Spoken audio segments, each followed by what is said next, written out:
दोस्तों, उमरू दरवेश ने दौड़ते घोड़े से कहा, हमें बहुत जल्दी पहुंचना है। मुशी, अगर तुम सवारी से थक जाओ तो मेरे पीछे बैठ जाना। सफर बड़ा ही लंबा और वक्त बहुत ही थोड़ा है। मुझे डर है कि कोई जासूस हमसे पहले ना पहुंच जाए।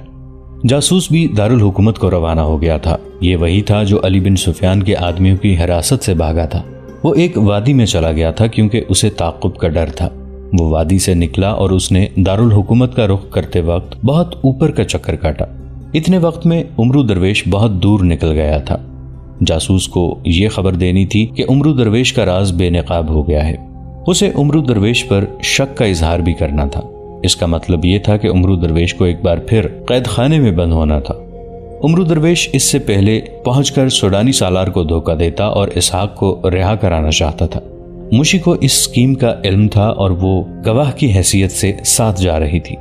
लोग मशालों की रोशनी में पहाड़ी पर चढ़ते जा रहे थे। अली बिन सुफियान आगे आगे था।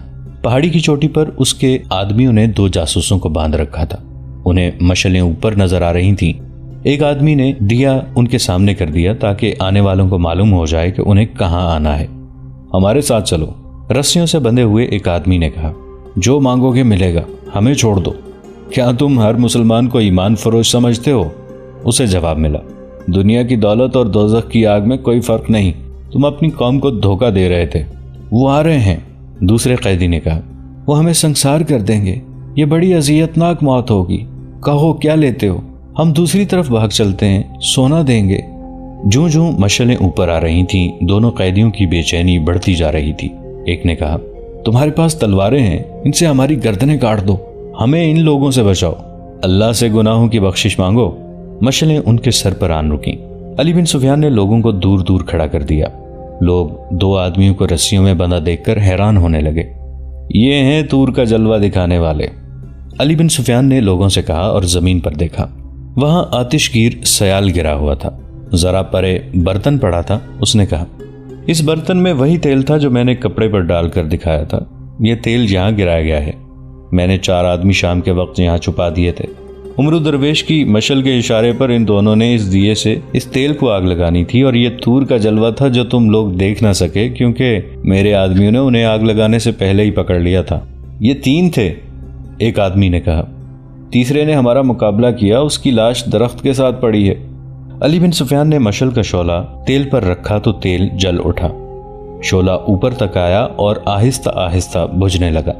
अली बिन सुफियान ने कहा, क्या इसके बाद कोई शक की गुंजाइश रह जाती है कि खुदा से तुम्हारा रिश्ता तोड़कर तुम्हें आतिश परस्त बनाया जा रहा था? उसने उन 2 आदमियों से जो रस्सियों से बंधे हुए थे पूछा, क्या मैं झूठ कह रहा हूं?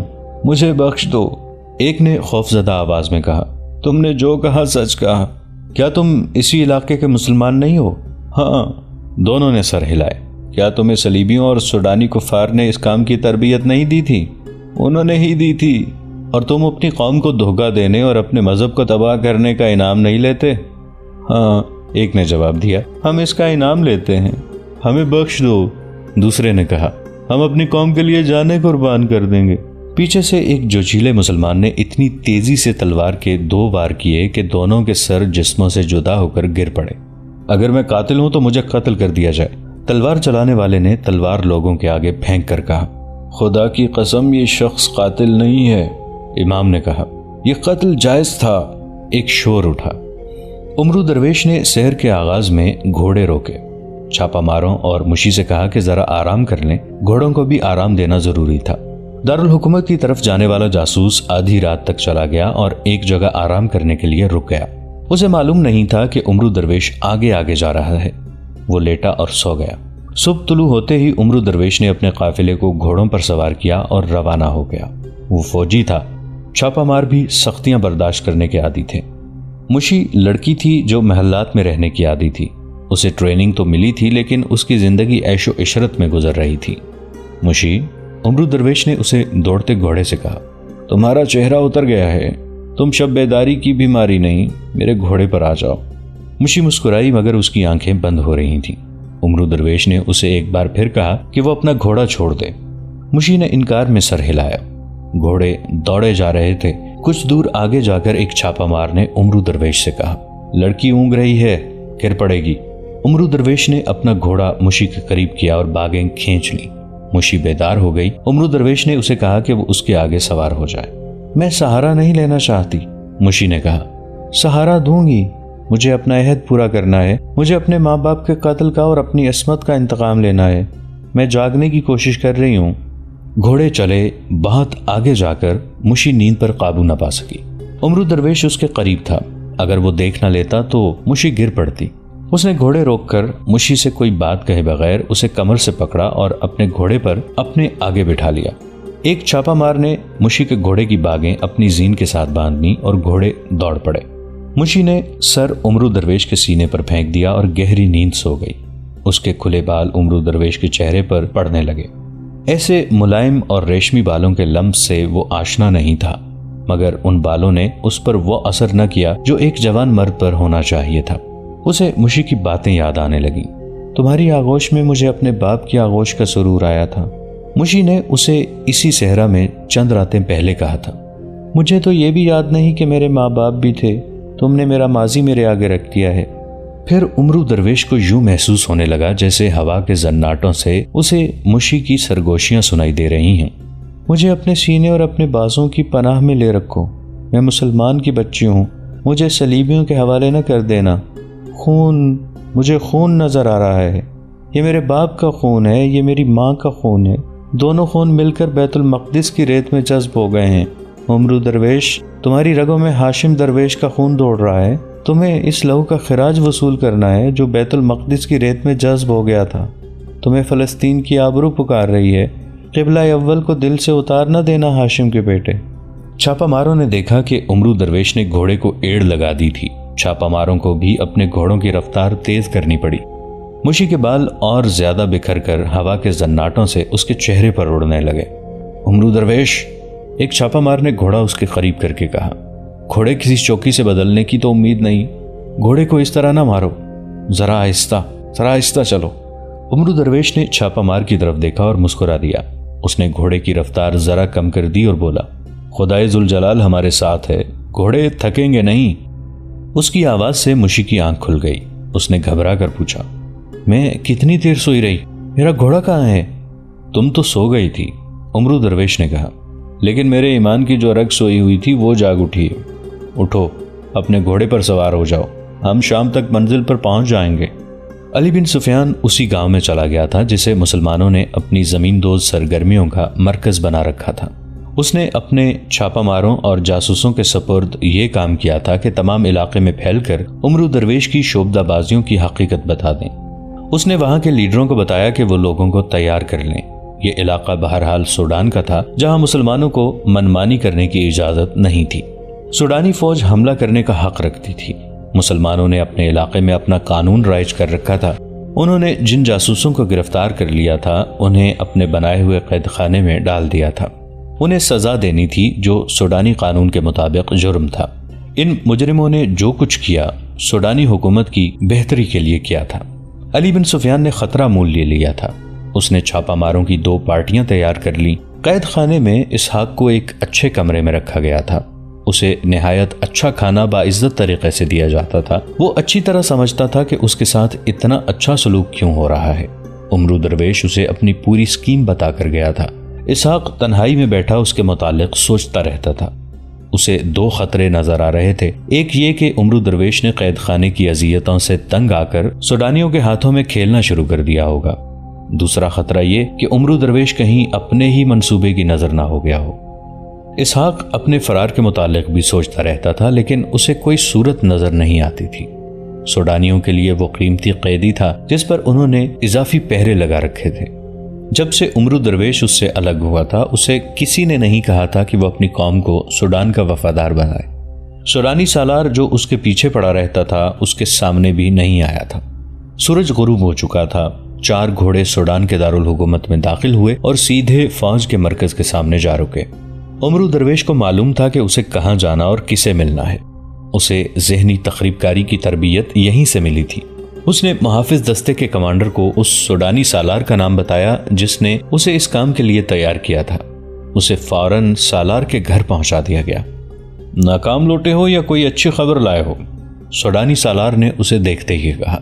अच्छी खबर इससे सुने, उमरू दरवेश ने आशी की तरफ इशारा करके कहा, आप मुझ पर शायद एतबार न करें।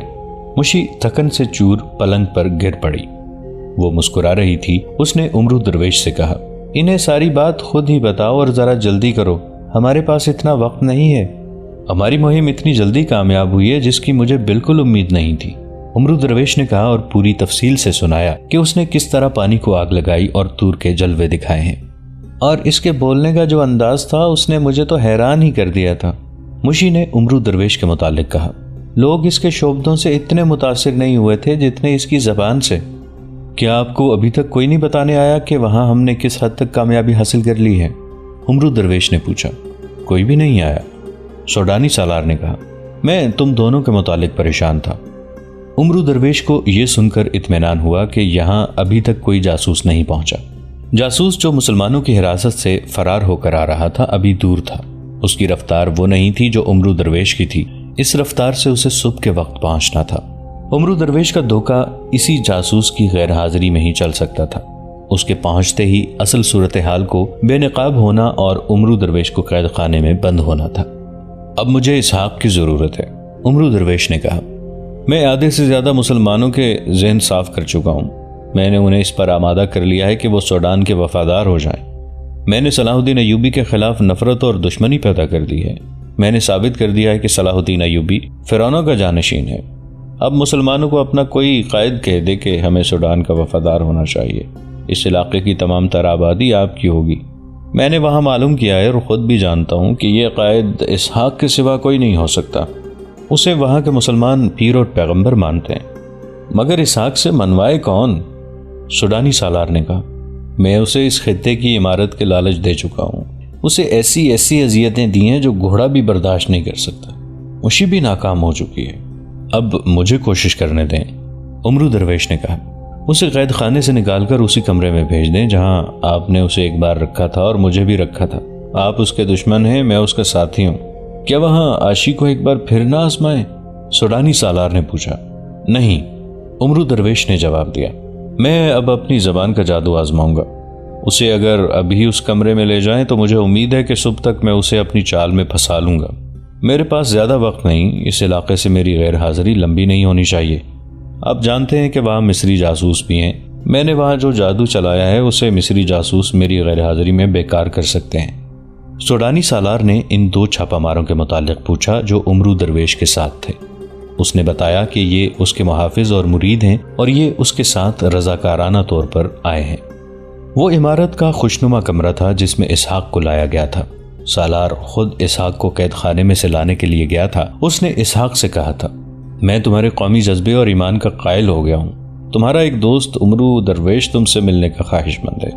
मैं चाहता हूँ कि तुम्हारी मुलाकात अच्छे माहौल में हो। मुझे कैद खाने से ज्यादा गलीज और जहन्नमी माहौल और तुम्हारे मोहल्लात से ज्यादा दिलफरेब माहौल अपनी राह से हटा नहीं सकते। इसहाक ने कहा, मुझे तय खाने में ले चलो या बाला खाने में, मैं अपना ईमान नहीं बेचूंगा। सूडानी सालार हंस पड़ा और उसे उस कमरे में ले गया जहां उमरू दरवेश उसके इंतजार में मौजूद था। सूडानी सालार भी कमरे में रहा। तुम्हारा चेहरा बता रहा है कि तुमने इन काफिरों के हाथ अपना ईमान बेच डाला है, इसहाक ने उमरू दरवेश से कहा। तुम्हारे चेहरे की रौनक और आंखों की चमक बता रही है कि तुम बहुत दिनों से कैद खाने से बाहर घूम फिर रहे हो। मुझसे क्यों मिलना चाहते हो? मैं तुम्हारे चेहरे पर भी यही रौनक और आंखों में भी यही चमक देखना चाहता हूँ जो तुमने मेरे चेहरे और आंखों में देखा है। उमरू दरवेश ने कहा, जरा मुझे मोहलत दो। जरा सी देर के लिए अपना दिल और अपना जहन मुझे दे दो। तहम्मुल और इत्मीनान से मेरी बात सुनो। सूडानी सालार पास खड़ा था। वो खतरा मूल नहीं लेना चाहता था। इसहाक उसका निहायत अहम कैदी था और उमरू दरवेश भी कैदी ही था। ये उमरू दरवेश का धोखा भी हो सकता था। वो इन दोनों को एक ऐसे कमरे में आजाद नहीं छोड़ सकता था जो कैद खाने का कमरा नहीं था। उसने 4 संतरियों का इंतजाम कर दिया था। 2 कमरे के सामने खड़े थे और 2 पिछले दरवाजे के सामने। बर्चियों और तलवारों के अलावा उन्हें तीर कमान भी दिए गए थे ताकि फरार की कोशिश कामयाब ना हो सके। उमरू दरवेश चाहता था कि सालार वहां से चला जाए, मगर सालार वहां से टलता नजर नहीं आ रहा था। उसकी मौजूदगी में उमरू दरवेश इसहाक को बता नहीं सकता था कि उसका मंसूबा क्या है। मुशी को सूडानी सालार ने नहाने धोने और आराम के लिए उसी इमारत के एक कमरे में भेज दिया था। वो सूडानी सालार को इस कमरे से ले जा सकती थी, मगर उसके इधर आने का कोई इम्कान नहीं था। सोडानी सालार अलग होकर बैठ गया। वो जासूस जो सही सूरत हाल बताने आ रहा था शहर से थोड़ी ही दूर रह गया था। वक्त तेजी से गुजर रहा था। उमरू दरवेश के दोनों छापामार उसी इमारत के एक बरामदे में उमरू दरवेश के इशारे का इंतजार कर रहे थे। कुछ देर बाद मुशी बाहर आई। वो नहा धोकर कपड़े बदल कर आई थी। उसका हुस्न निखर आया था। चेहरे से सफर की थकन भी धुल गई थी। वो छापामारों के पास जा रुकी। सालार चला गया है? मुशी ने उनसे पूछा। नहीं, एक छापामार ने जवाब दिया। वो अंदर है, उसे चले जाना चाहिए, मुशी ने कहा और वो उस कमरे की तरफ चल पड़ी। उमरू दरवेश ने उसे कमरे में दाखिल होते देखा तो उसे उम्मीद की किरण नजर आई। सोडानी सालार ने उसे देखा तो उसके होंठों पर वैसी ही मुस्कुराहट आ गई जो उस जैसे मर्दों के होंठों पर मुशी जैसी दिलकश लड़की को देखकर आया करती है। मुशी टहलते टहलते सालार के पीछे चली गई। उसने उमरू दरवेश को गहरी नजरों से देखा। उमरू दरवेश को मौका मिल गया। उसने मुशी को इशारा किया कि सालार को यहां से गायब कर दो। इसहाक भाई, उमरू दरवेश ने पूछा, क्या हम सूडान के बेटे नहीं हैं? मैं सबसे पहले इस्लाम का बेटा हूं, इसहाक ने जवाब दिया, और मैं अब भी मिस्री फौज का कमांडर और सुल्तान सलाहुद्दीन अय्यूबी का वफादार हूं।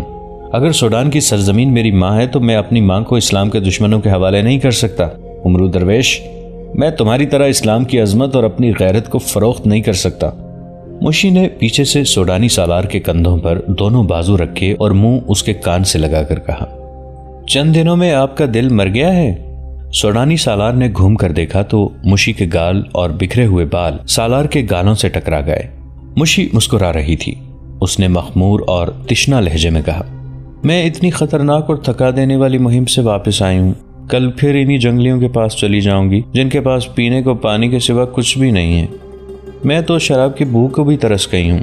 ओह, सोडानी सालार ने चौंक कर कहा, मैं तो इस किस्से में तुम्हें भूल ही गया था। मैं किसी से कह देता हूँ, तुम उसी कमरे में चलो। मुशी ने कहा, अकेले क्या खाक मजा आएगा? आप भी चलिए, यहाँ कोई खतरा नहीं। दोनों तरफ संतरी खड़े हैं, कुछ देर बाद यहीं आ जाना। मुशी इस फन की उस्ताद थी। बचपन से अब तक उसे मर्दों को अपने जाल में फांसने और उंगलियों पर नचाने की तरबियत दी गई थी। उसने यही फन अपने आकाओं और उस्तादों के खिलाफ आजमाना शुरू कर दिया। सोडानी सालार उसकी मुस्कुराहट के फरेब में आ गया और उसके साथ चल पड़ा। बाहर जाकर उसने एक मुलाजिम को शराब लाने को कहा और मुशी के साथ कमरे में चला गया। मुशी ने उसे अपने बाजुओं के घेरे में ले लिया और जरा सी देर में बूढ़े सालार पर जवान लड़की का तलिस्म तारी हो गया। इतने में शराब आ गई। मुशी ने सालार को जाम पे जाम पिलाने शुरू कर दिए। नीयत साफ हो तो खुदा भी मदद कर देता है, उमरू दरवेश ने इसहाक से कहा। मैंने जो सोचा था वो हर लिहाज और हर पहलू से अमली शक्ल में आ गया है। सारी बात शहर से निकल कर सुनाऊंगा। 2 छापामार साथ लाया हूँ। 2 संतरी इधर खड़े हैं, 2 उधर। हमें सिर्फ उस तरफ के संतरियों को खत्म करना है जिस तरफ से निकलना है। 4 घोड़े तैयार हैं। 4 घोड़े संतरियों के तैयार हैं ताकि फरार की सूरत में वो हमारा ताक़ुब कर सकें। हमारे यहाँ मिस्र के कुछ लोग आए हैं। एक आदमी बहुत ही दानिशमंद मालूम होता है। उसने अपना नाम नहीं बताया। काहिरा इत्तला पहुंच गई है कि यहाँ क्या हुआ है। सालार को लड़की ले गई है। मैं जरा बाहर का जायजा ले लूं। लड़की को भी साथ लेके जाना है। क्यों? इसहाक ने पूछा। उस बदकार के साथ तुम्हारा क्या ताल्लुक है? बाहर चलकर बताऊंगा, उमरू दरवेश ने कहा। यह कोई ऐसा वैसा ताल्लुक नहीं, लड़की मुसलमान है। उमरू दरवेश बाहर निकला। संतरियों ने उसे सोडानी सालार के साथ इस कमरे में आते देखा था, इसलिए उन्होंने उसे एहतराम की नजरों से देखा। वो अपने छापामारों के पास गया और उन्हें बताया कि संतरियों को संभालने का वक्त आ गया है। फिर उसने उस कमरे का दरवाजा आहिस्ता से जरा खोला। सालार के होश शराब में डूब चुके थे। उसने झूम कर पूछा, कौन है? मैं देखती हूँ, मुशी ने कहा। हवा से दरवाजा खुल गया है। उसने सालार को सहारा देकर पलंग पर लेटा दिया। सालार ने बाजू फैलाकर लड़खड़ाती आवाज में कहा, तुम भी आओ, नशे को दुगना कर दो। मुशी बाहर निकल गई और आवाज पैदा किए बगैर दरवाजा बाहर से बंद कर दिया। उमरू दरवेश और मुशी ने दोनों छापामारों को साथ लिया और इसहाक वाले कमरे की तरफ गए। सोडानी जासूस शहर में दाखिल हो चुका था और वो जासूसी के मरकज की तरफ जा रहा था। उमरू दरवेश ने दोनों संतरियों से कहा, दोनों अंदर चलो और कैदी को कैद खाने में ले जाओ। सालार ने हुक्म दिया है कि हाथ बांध कर ले जाना।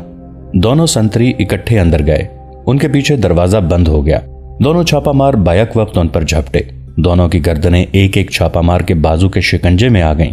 छापामारों ने खंजर पहले ही निकाल लिए थे। उन्होंने संतरियों के दिलों पर वार किए और उन्हें खत्म कर दिया। दोस्तों आज के लिए इतना ही। इसी कहानी की अगली किस्त के साथ बहुत जल्द हाजिर होंगे। नीचे कमेंट सेक्शन में अपनी राय का इजहार जरूर कीजिएगा। हमारे इस चैनल को सब्सक्राइब करके नीचे मौजूद बेल आइकन को भी जरूर क्लिक कीजिएगा। अगली मुलाकात तक के लिए हमारा और आपका अल्लाह निगहबान।